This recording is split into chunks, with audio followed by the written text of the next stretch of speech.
Hello and welcome back to the podcast, everyone. In this episode, I am joined by one of my high school classmates and great friends, Vonetta Parham. Good morning. We will be sharing some of her experiences as a teacher and a coach. Hey, sis, so glad you could join me again. How you doing, my brother? My I'm big doing, brother. I'm doing. That's right. That's right. I'm doing pretty good. I'm doing pretty good. Whenever, in all seriousness, whenever I can have a close friend, um, especially a classmate, high school classmate, we're not going to tell folks, when we graduated, but yeah, whenever I can have one of you guys on, and I'm kidding about telling folks about because I'm proud to be 51, almost 52, by the way. Um, Anywho, class of 92, I had her That's put right. that in there as well. But Vanetta, in all seriousness, thank you for joining me again.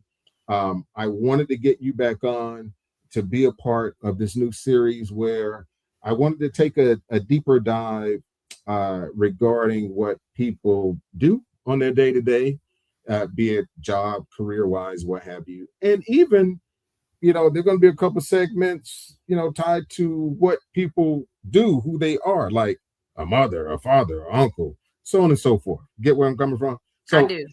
thank you for coming on and being a part of this episode, making it life writing with a teacher and coach. Yes. Mm. So Very welcome. with that, we're going to jump into it and just find out a little bit more about because I don't even know. I had a conversation with a few friends. This was a couple of months ago. I have my good buddies, I have my sisters, I have my all these people, but I know what they do, but I don't know what they do and what they go through and what they endure because all of those experiences can really help and shed light on that particular, again, job, career, Right. if someone else is thinking about going down that path, if someone who may already be in that particular field may want to take some notes. How did Vanetta, how did Chris, how did Joe, how did whoever handle a particular situation? What were their experiences like? So that's part of the reason why I wanted to launch this series, and so happy to have a seasoned professional like you on here to join me. Now, we're saying all of that. You're teaching, and you've Yeah. been teaching. I from what I remember, off and on for quite some time. How Yes. long have you been teaching, and what do you teach? I started teaching in the fall of 2008. And so that's probably about almost 18 years, I think, Mhm. in the classroom. And but because of my previous employment prior to my teaching, that'll put me at about 22 by Okay. the end of this school year. Okay. I teach kindergarten at this current moment right now. I teach Uh-huh. kindergarten. Lord, listen to me. I'm the educator messing up words.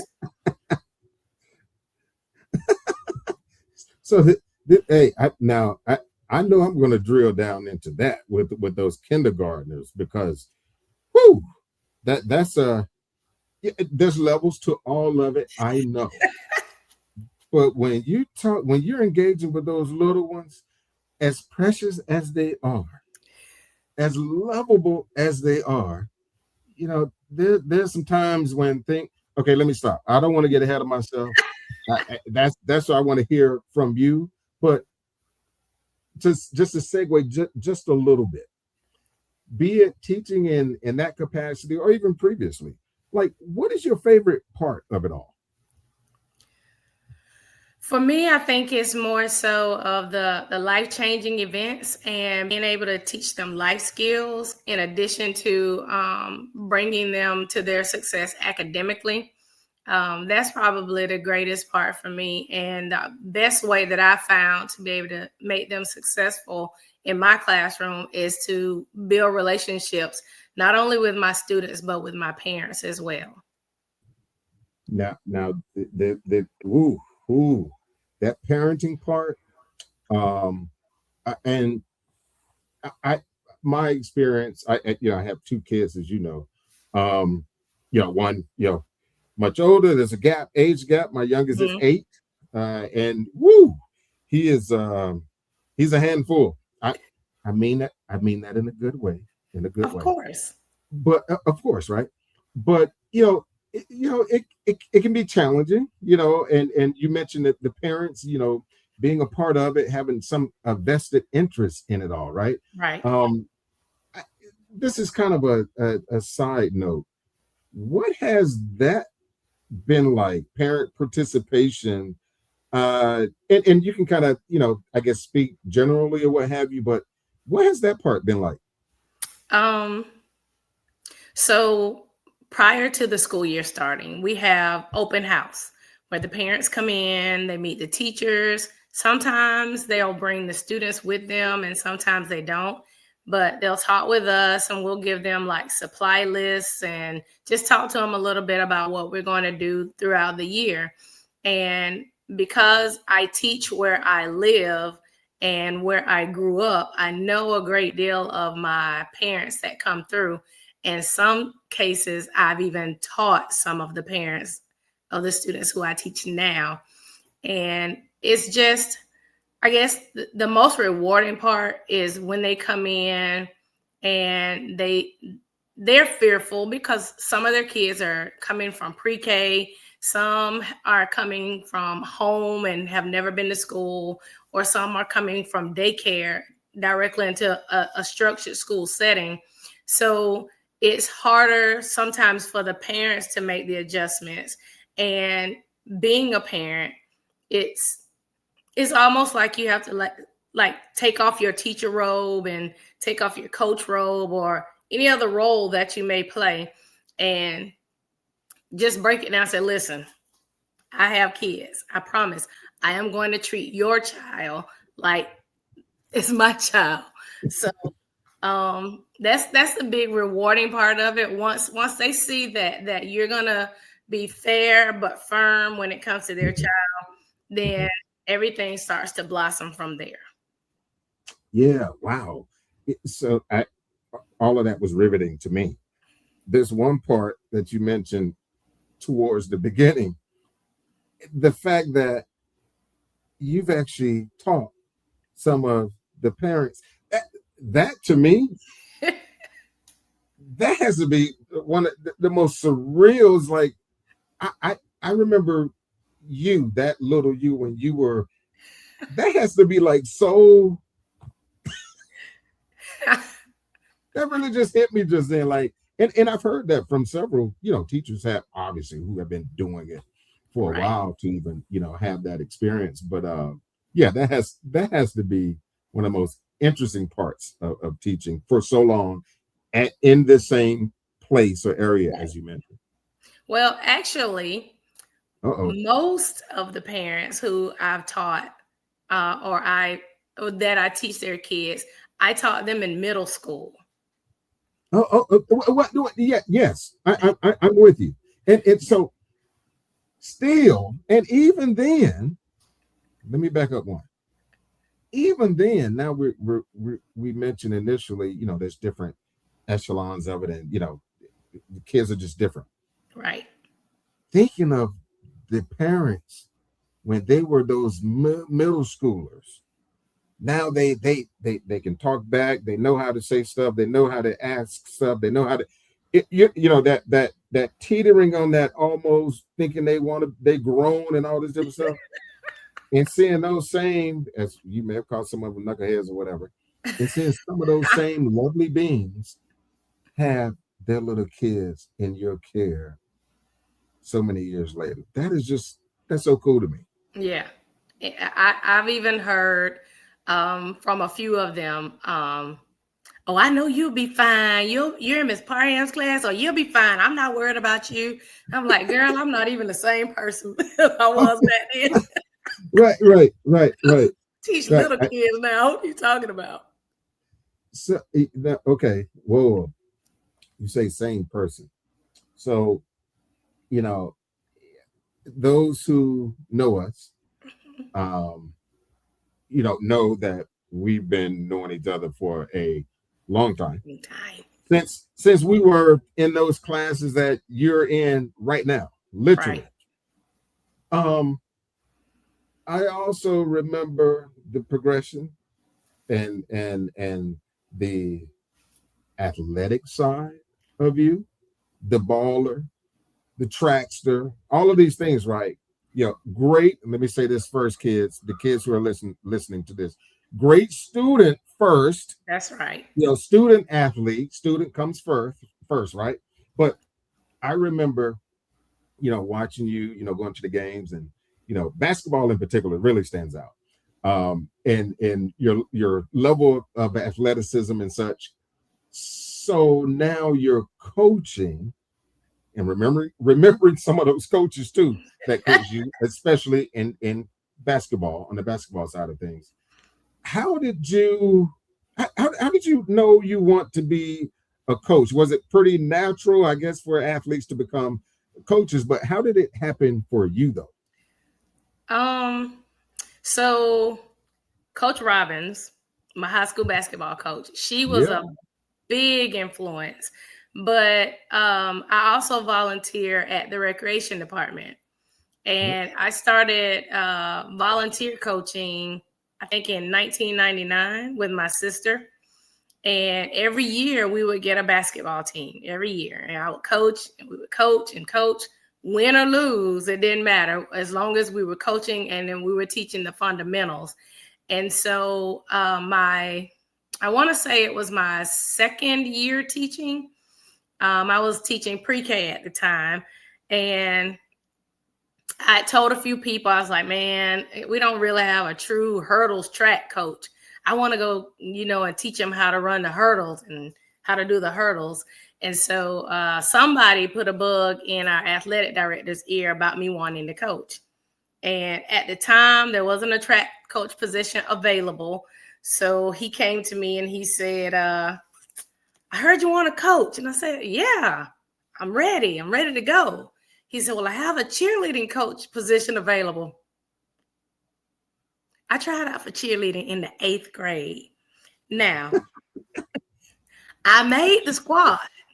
However, I don't know if you remember, but at the time, Clifford Carter was our basketball coach. Yeah. And he went to Miss Harrington, who was the cheerleading coach, Yep. and told her, you need to cut her because she's playing basketball. So, yeah. So that was my whole 24-hour cheerleading experience. Whoa. Wow. Okay. Yeah. So Okay. when he came and he said, I need you to help, our current coach. She had someone, but that person didn't work out. So can you come in and work with her? I was like, I don't know anything about cheering, but I'll try it. And it was a good experience because it kind of helped build the foundation for me for coaching older kids. Okay. And I guess I became known as the disciplinarian coach because I was the You one who take you off, you and they you were automatically knew that they had to hit the ground running. you became known as a disciplinarian coach. Yeah. So Okay. whenever things weren't going the way that they should have been, Uh-huh. and boundaries were being stepped over, I Yep. would be the one to initiate the conditioning. And so they hated conditioning, hated it. But I was the one who initiated all the conditioning. No, knowing you, I can see that. That's not hard to believe at all. So and I'm gonna leave that right there. Uh, yep, I'm gonna leave it there. So you've been, the cheering side, what? Let me back up and correct me if I misspeak. You're coaching volleyball now, no, right? Yeah, Yes. because now how did that one come about? That just hit me. So after 5 years of coaching cheer, my co-coach and I decided that we were done with cheering and we wanted to just retire, not quit, but retire from coaching cheer. And when we retired from coaching cheer, David Skinner Sr. came to me and said, I need a favor. I was like, okay. He was like, I need for you to coach the middle school volleyball team. Again, I only know anything about volleyballs when it came to PE. So I'm like, my gosh, what's going on? So he asked me to coach the middle school team. And so I started coaching that with my sister, Tasha. Okay. And we had like maybe 3 really, really unsuccessful years on the winning side. But at the same time, we were getting the girls prepared for what they were going to see when they got to high school. And I was also, at the same time, I had also been asked to coach middle school basketball. So I was doing basketball and volleyball at the same time, but not really, because basketball came after volleyball season. And in each one, we only had six matches and 6 games for the seasons. So I think I may have been there maybe 3-4 years. And David came to me again and he said, hey, I want to bring you up to the high school. And I said, okay. Ooh. So I've been there now probably about 5-6 years on the high school level. And that's all I coach now is high school volleyball. What's one of the most memorable matches that you've had thus far? Does any one or two come to mind? Well, I think so. Last season, we were in maybe a tie for first place, and we had to play the team who was slated as the region champion last year. And this was last year. So we played them the first time and we lost. And it was a big loss. And everybody was kind of devastated from it. But we picked up the pieces and we worked and worked and worked, and we were ready for the second match. However, Hurricane Katrina came through.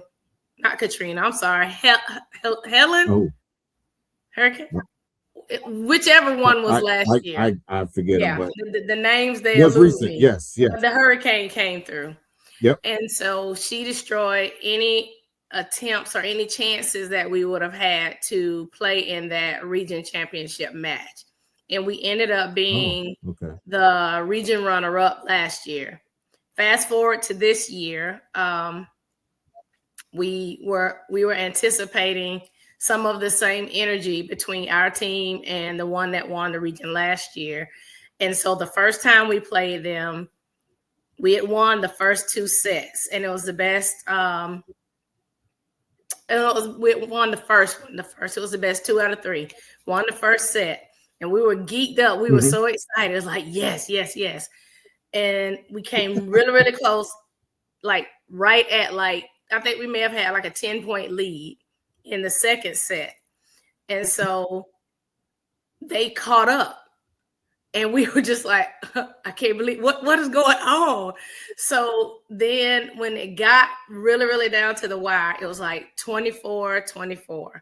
And we were just like, how did they come back? What's going on?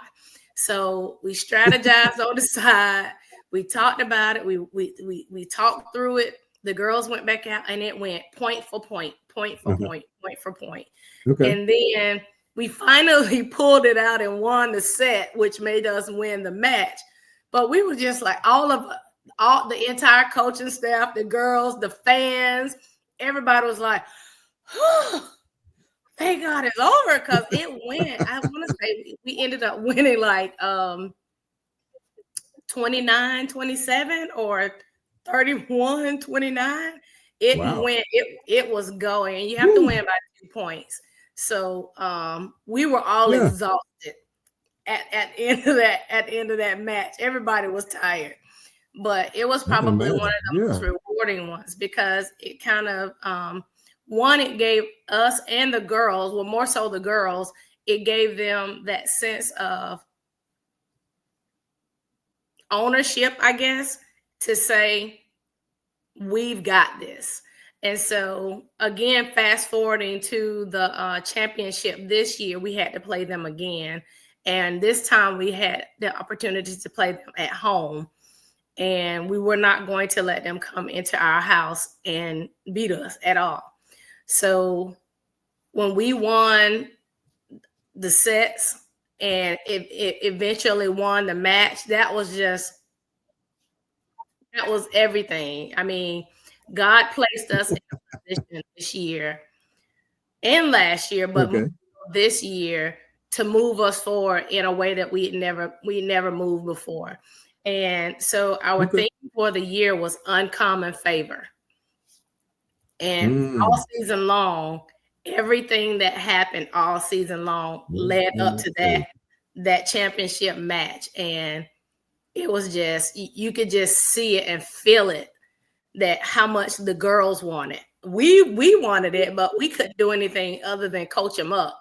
But the girls wanted it. And so the drive that they had, the determination and the tenacity that they had, man, it was amazing. So yeah. I hope that answers your question. It thoroughly did. In fact, you had me over here picturing the back and forth, going back and forth, the whole nine. So yeah, volleyball can definitely. I'm telling you, I've been watching games that I didn't have a vested interest in it, but it's just, you mentioned one word in particular, the intensity level of it. It's like, whoa. And you got fast stuff, you got folks spiking and all that. I don't know all the terminology, Yeah, but I know the you basic hit stuff. all of them thus far. And it's like, whoa, this is serious stuff. But when you got athletes and being competitive, it goes there. It goes there. Yes. And I guess It goes there. for So, us, because our fan base was really, really small. And over the years, it's built up, not only because we had parents and other family members to come, but we invited this year, my brother, Daryl, he became the voice of the Lady Bears. And so he would do all of the announcing all season long whenever we had home matches. okay. And after his first match, he went on the social media and apologized for ever having shunned volleyball before. He said his exact words were, "You all need to come out because volleyball is more interesting than football because of the level of intensity." And it's constantly back to back and back and forth, and it's just it's everything for me. I mean, Okay. so Well, I will say this publicly. Whenever I'm there and you just happen, it's volleyball season and you're coaching, I'm going to try to make it my business to get there this time or the next time, however you want to put it. So I'll park that there too. So I'm going to get you out of here. Yeah, yes, please. Yeah, thank you. I'm going to get you out of here on this one. So we're just talking about the coaching. Of course, we led with the teaching, but always, take it back to the teaching in particular, because you've done it so long and various capacities and what have you. What would you tell someone who's considering becoming a teacher, or someone who may not even be considering becoming a teacher? What would you tell someone to make them think about taking going that route? Probably the biggest thing that I would definitely caution anyone who's looking into or probably pursuing right now a degree in education is to make sure that you are empathetic, you practice patience, and foster a love for children. And that's the biggest part of it, because if you're in it for the money, then you're in it for the wrong reason. And not to say that we don't get compensated well, but all of the different roles that we play as a teacher, all of the different hats that we wear, is very taxing on you mentally and emotionally. So make sure that you're able to do what you do at work when it comes to your students and your parents, and make sure, especially if you have a family of your own, make sure you're able to disconnect those two entities when you leave the building. As they say, athletically, we left it all on the field, we left it all on the court, we left it all on the floor. You have to leave it all at the school, and don't bring the two entities together. But in addition to that, just understand that you will encounter a great deal of students and parents who will test you mentally and emotionally every single day. And if you're not in it for your passion or your love of learning and your love of teaching, then don't do it, because you'll want to quit every day. So all of that saying, make sure that this is a passion for you, because if it's not a passion, it's not going to be rewarding for you at all. Hey, Vonetta, my homegirl, sister, classmate. I have so many names for you, right? I really appreciate you coming on here and sharing that breakdown of being a teacher for so long, your coaching experiences, some of those memories derived from those experiences. So this has been a very cool session, as I knew it would be with my sister. My sister classmate. I call a lot of the girls, a lot of the ladies, my sister classmates. So anyway, but Vonetta, you have a special place with me. I really appreciated the information that you imparted.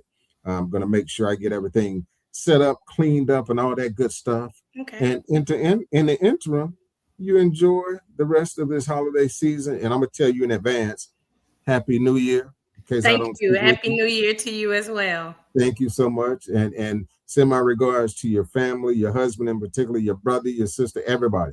Love you, sister. But Love you thank more. you again so much for coming on here. Anytime.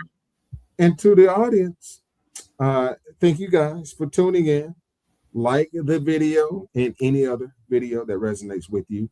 Leave a comment and share. And the next thing I'm gonna say, with respect to Vonetta, you guys see that BC on her chest, that Burke County. I'd be remiss if I didn't call that out right now. Okay, that's the first thing I saw when I came on, and I'm just mentioning it, but better late than never. That's right. Burke County Comprehensive High School. That's So, right. as I was saying, so leave those comments and share, subscribe to the channel, and click that notification button just to let you know when I posted my latest video. This is another way we creatively inform and inspire, helping people write the lives they desire. Take care.